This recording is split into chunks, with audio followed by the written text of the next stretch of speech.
This is every single fight to make next after UFC Fight Night Qatar Tsarukyan versus Hooker. I've got all of the key fighters from that card on the screen right now. Some winners, some losers. And you may notice there is an empty box next to all of them. And that's where their next opponent's going to go, who I have hidden around the perimeter of the screen. I'll slowly reveal those opponents one by one as the video goes on and place them where they belong on the screen. Let's start straight away with the main event.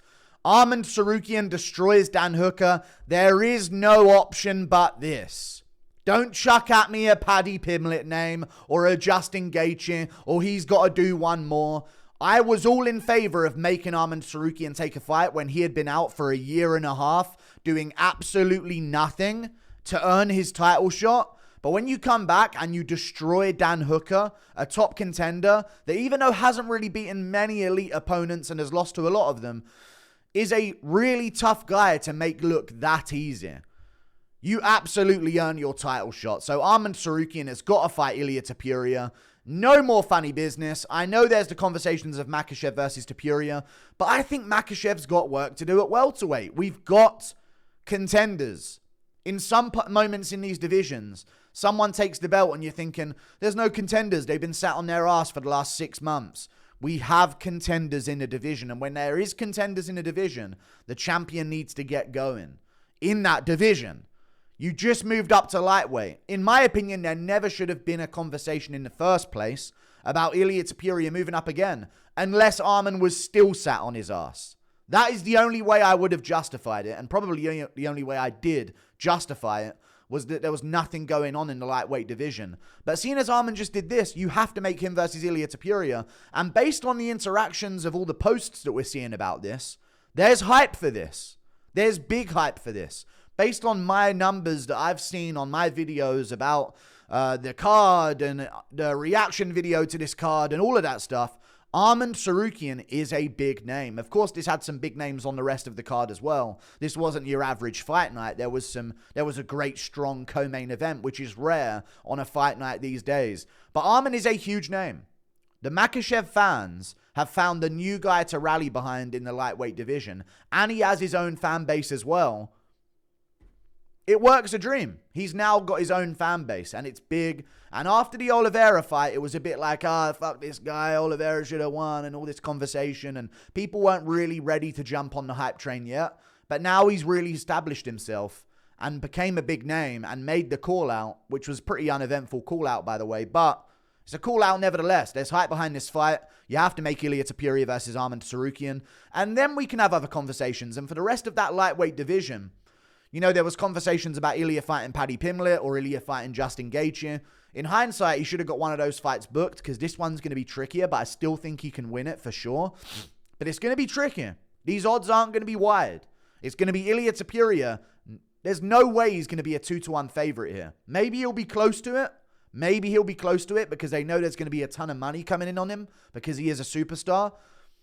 But I think he'll be around at most egregious, I would consider a 2-1 favorite here. This is a very interesting fight, and you should make Paddy Pimblett versus Justin Gaethje on the same card. Those guys at the same press conference, Ilia, Arman, Gaethje, Pimblett, people are tuning in. Put it on the same card. Do it in January. Arman wants to make a quick turnaround. The UFC loves putting Arman in Los Angeles. He's been there before. They wanted to do it with the Makhachev fight before he pulled out a day before. And Arman called for it this time because there's a big Armenian population in Los Angeles.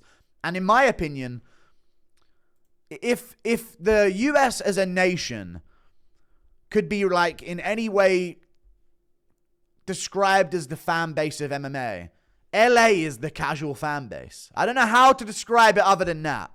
Okay? You might have your hardcores out there in Montana. You know what I mean? Like the real hardcore fans, dude, out there in Montana. Or something like that. But LA is like the casual hub of America. They're the clout trending people. They follow anything popular. They're retarded. So I think they should do Ilia Topuria in Los Angeles because that's perfect. And I think that's what should be happening, you know what I mean? It's like the glory hunt estate, you know, the Lakers, all of this stuff going on. I think they should do Ilia Topuria, Arman Tsarukyan in January, the first Paramount card. Banging first Paramount card. An absolutely amazing first Paramount card that would be.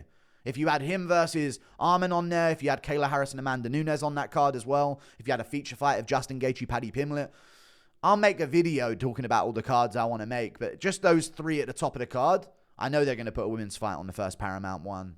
It's the world we're in, but that would be a sick card. You wouldn't need to add too much else. But maybe I'll do another video on that soon. Arman Tsarukyan and Ilia Topuria, though. That's what I'm talking about. Make that fight happen immediately. And the rest of everything else can figure itself out. We'll talk about Makhachev maybe in a second. Dan Hooker lost in the main event. Last video I made on this was after UFC 322. And a fighter on the card won. And his name was Benoit Saint-Denis. And he defeated Beneil Dariush immediately in their fight, about 15 or 20 seconds in. And I said that he should fight Dan Hooker when he loses to Arman Tsarukyan by finishing the second round. I didn't say that in the video, but I did have him losing by second round finish. I said TKO, though. I farted. And covered it up. Benoit Saint-Denis, Dan Hooker. This is the matchup to make. I think this is a sick fight. This is a violent fight. This is a fight where, listen, Benoit could grapple here, don't get me wrong, but he's a scrapper at the same time, so I think this is approachable for Dan Hooker after seeing the Poirier fight between him and Benoit Saint-Denis. I don't think he's the level that Arman Tsarukyan is, so it would be a step down for Dan Hooker, but at this point, I see a lot of people giving really fun matchups for Dan Hooker that seem really cool and sweet. We don't owe you anything. I like Dan Hooker. I think he's really fun to watch. One of my favorite fighters at lightweight. There's a lot of them at lightweight that are my favorites, but Dan Hooker's always been one of my favorite fighters. He's a BMF light.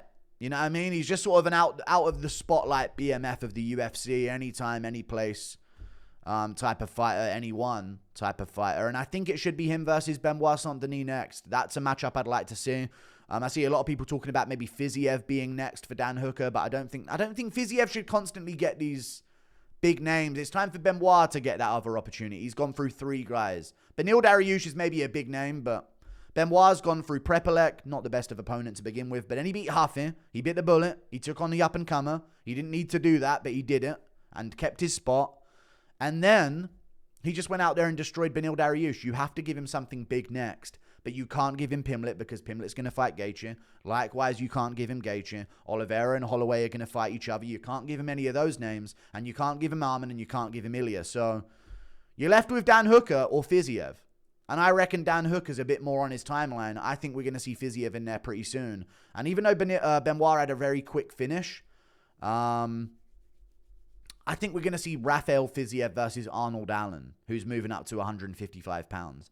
That's the clue that I have, okay? That's the little hunch that I have that's what's going on in the lightweight division next. And I think Fiziev's got these jump ups, and he wins one fight, and it's back to a jump up against a big name. Let's see Fiziev do a bit of work. Put a bit of a streak together, you know?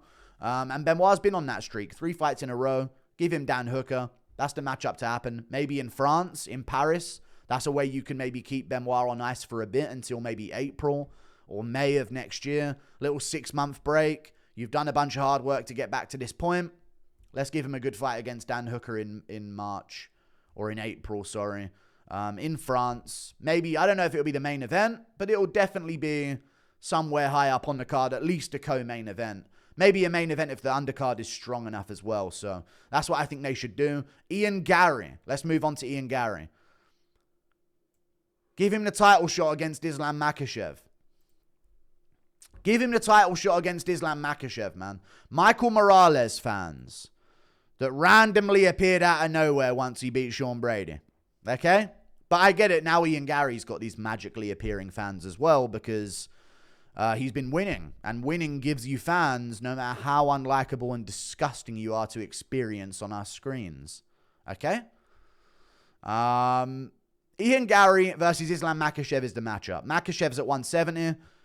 Ian Garry's a very deserving contender. I see people talking about, well, Rakhmonov beat him. Well, Rakhmonov's been doing nothing for nearly 2 years. It's been a long time since a Rakhmonov fight, and nothing's booked. And if we see him fight Islam Makhachev, then Islam Makhachev's probably going to be back in May or in April or something along those lines. And we're going to be waiting another 5 months for Rakhmonov.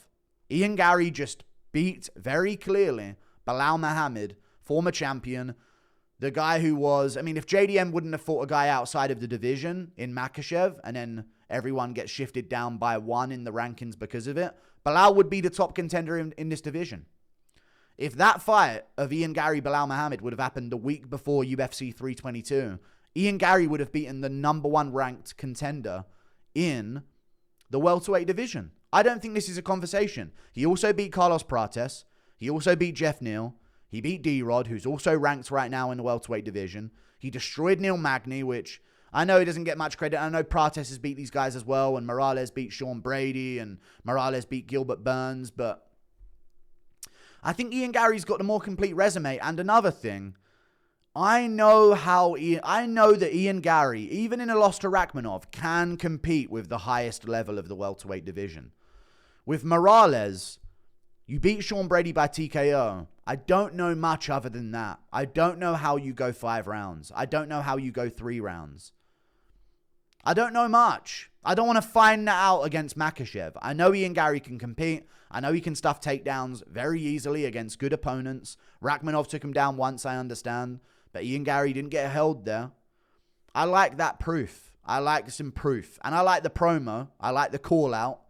I like the style. I think he moves very well on the back foot, which you're going to need to do. I don't know if Morales has as many tools in his game off the back foot. He looks big. He stands his ground.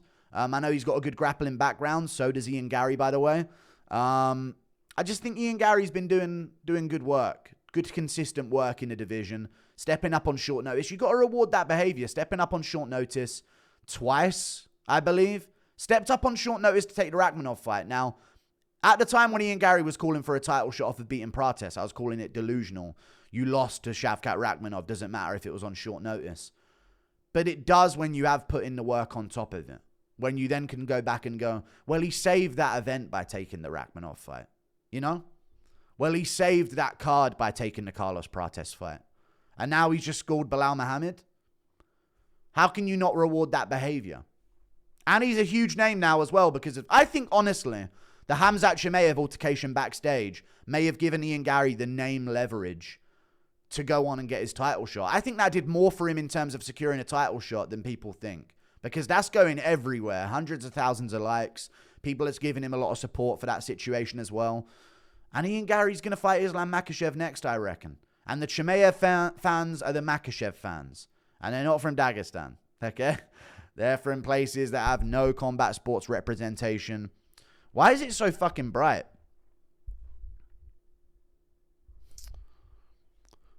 They're from places that have no combat sports representation. I think it's good now. Maybe I'm just tweaking out. And they're just going to jump on whoever believes the same thing as them. And the White Russians believe the same thing as them. Or the Caucasians believe the same thing as them. So that's the fan base. So I think they have a guy at lightweight that they've shifted over to Arman. Even though he doesn't even believe. They just see him from the Caucasus. So he's got a bit of a Caucasus fan base, I guess. But I think the same people that are Chimaev fans that are going to be Makhachev fans as well. It's the same people, you know? So they're aware of Ian Garry. More than they are Morales. And I think they'll be like, and this guy wanted to fight Chimaev. There's more on the line here. They'll be like, this guy was talking shit to Chimaev. And this guy thought he could get away with disrespecting Chimaev backstage. That's how they think. And that's what's going to happen. We'll see how good Ian Garry really is. If you think you can get past Makhachev when wanting to talk shit about Chimaev having small peen energy and all of this, they're going to go off like that. That's what happens in this sport. And it's also McGregor versus Khabib part 2. There's a lot more arguments for Ian Garry than Michael Morales. You can say, well, Morales has got a good chance of winning. Morales has got a really good chance, and stylistically it could be really interesting, and he beat Sean Brady. There's a lot more reasons for Ian Garry, okay? But I'm moving on to Belal Muhammad now. Belal Muhammad lost in the co-main event. Not a very eventful performance. It's tough for Belal Muhammad, man. He's now out of the mix. I'm going to sneeze again. He's now out of the mix, which is tough for him, but he's going to have to join the back of the queue. Fuck you. Take on Gabriel Bonfirm. You were talking all kinds of shit when you were a champion about this and that and how no one's going to touch you and no one's going to beat you and you're going to destroy everyone. You were shit talking JDM when he never even said anything about you. Fuck you, dude. Ain't no layups here. And the people that are coming off losses, he's already beaten. Leon Edwards, Gilbert Burns, Sean Brady. These are all the guys coming off losses, and he beat them somewhat recently. So I don't think it's the time to start running those back. There's no part of me that wants to see Balaam versus Leon part 2, and I don't want to see Leon rewarded with a jump up the rankings. Right now, I don't mind the idea of a Belal versus Sean Brady 2, but are you amped up for it? Amped up for a Belal Muhammad versus Gilbert Burns 2? Does Gilbert deserve a jump back up the rankings? I think Buckley's going to take a fight before Belal Muhammad. Maybe they'll do like a Gabriel Bonfirm, Joaquin Buckley in the meantime, and then the winner will fight Belal Muhammad, and that will make things make a bit more sense. But Gabriel Bonfirm's the up-and-coming guy right now. So I think Belal Muhammad should be the one to take that fight if he wants to. They're on a similar schedule. Gabriel Bonfirm won a fight in a main event a couple of weeks ago. Probably won't be looking to return too soon. And Belal Muhammad's going to take some time off as well until after Ramadan. So maybe May, we do him versus Gabriel Bonfirm. That's the matchup I think would be really interesting. And that's the matchup I want to see happen next. Volkan Ozdemir got a big win over Alonzo Manyfield. He's put together some momentum. I was going to give Dominic Reyes Khalil Roundtree Jr., but I don't want to do that anymore. Because for some reason, Khalil Roundtree Jr. is ranked like number 4. I know he rose up the division for his performance against Alex Pereira, but it's kind of artificially ranked him higher than he should be, in my opinion. He did have a good performance against Yuri as well until the 3rd round, though.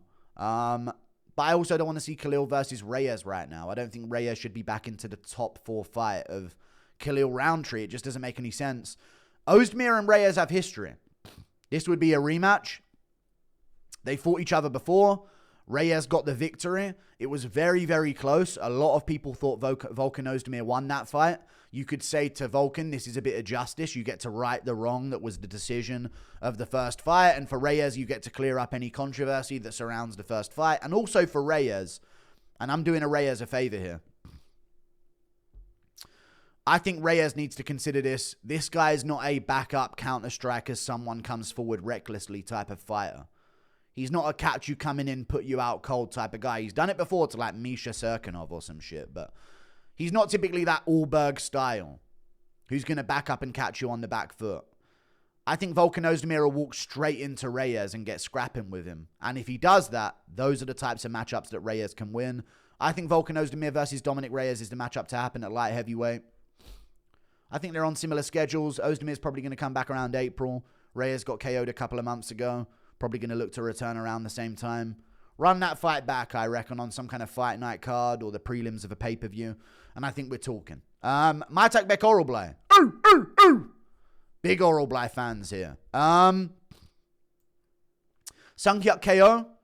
Beat Orban Elliott in his debut. Big win. I mean, Orban Elliott's not like a heralded great name in the division yet, guys. Yet. If we've got to add the word yet at the end of that.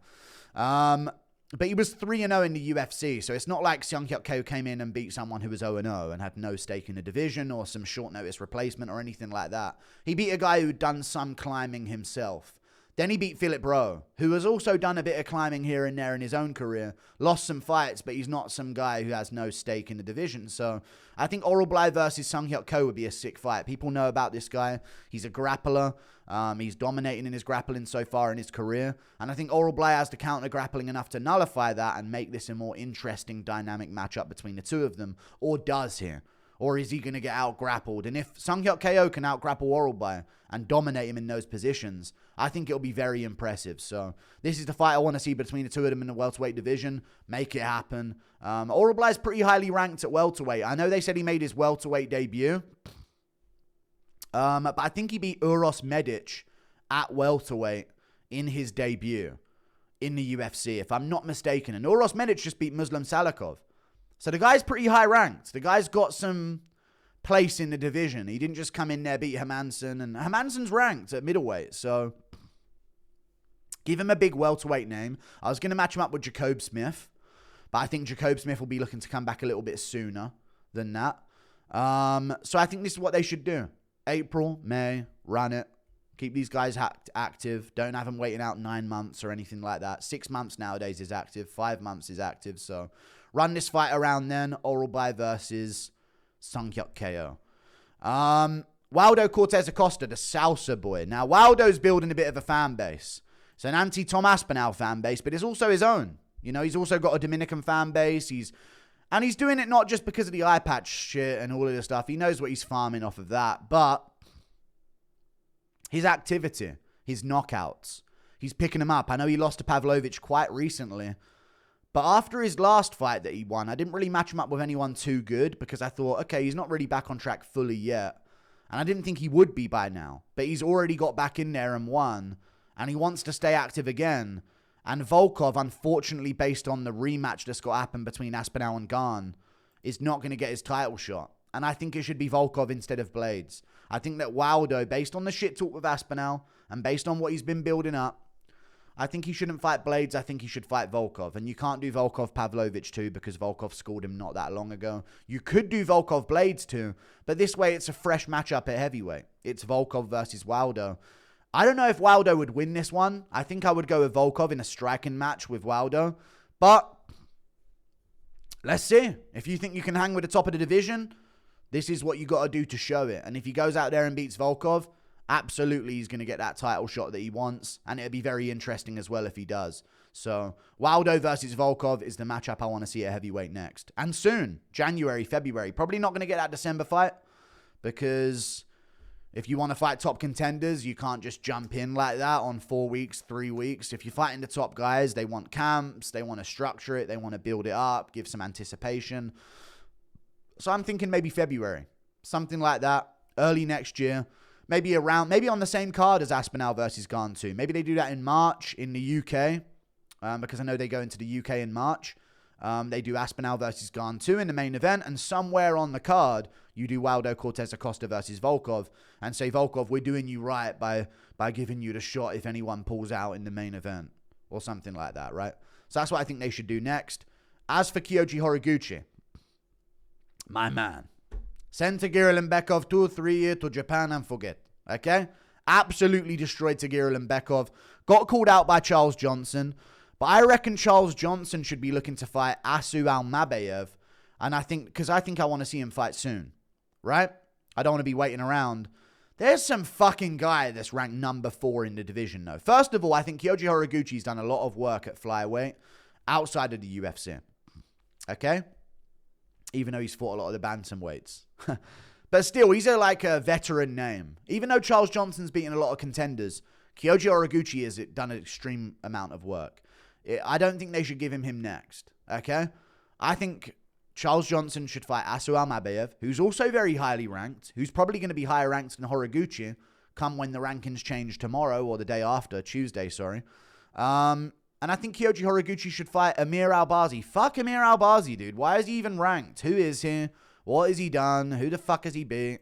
I know he has a win over Kai Kara France by robbery, but what the actual fuck are we fucking doing?